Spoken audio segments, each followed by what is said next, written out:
Where are we standing right now? We're standing In front of the Supreme Court. This is the Supreme Court directly behind us. How many people sit on the Supreme Court?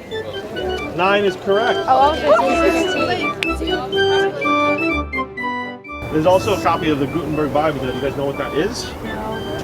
The Gutenberg Bible was the first book produced by a printing press.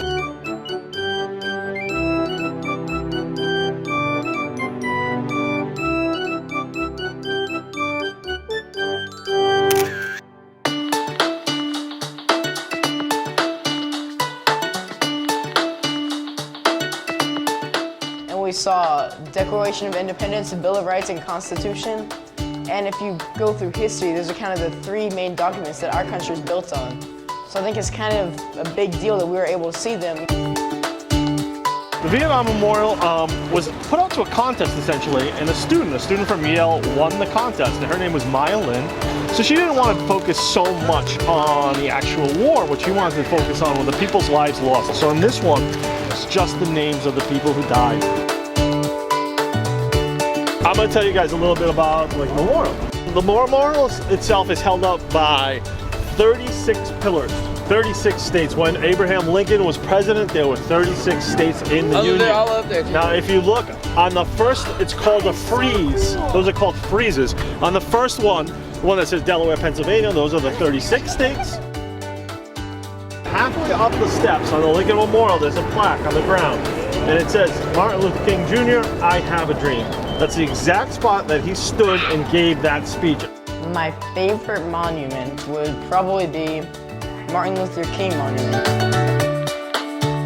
The first thing I noticed is that they were really big and detailed. Just they got every little feature and it amazed me. Oftentimes we kind of don't really think about those people who have served for our country, and I think it's important that we go to these different monuments and we see these different things and we remember how we get freedom and why we are a free country.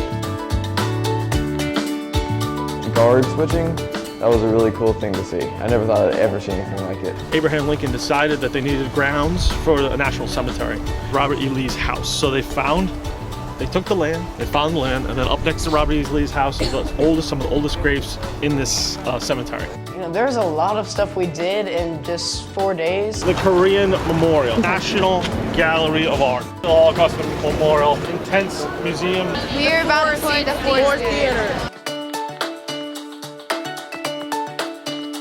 Washington, D.C. is a really important place that it would be great for you to learn about and learn more about your country, about the history of your country and how your government works, and it's really fun at the same time. I'm pretty sure he comes alive at night. This is so cool. Like, my expectations were high, but this is way higher than my expectations.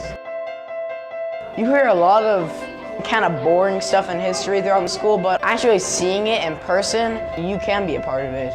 And not only has it changed my life, but it's telling me that I have a chance to change the government and change our world. So I think this trip is definitely going to be really important in my life.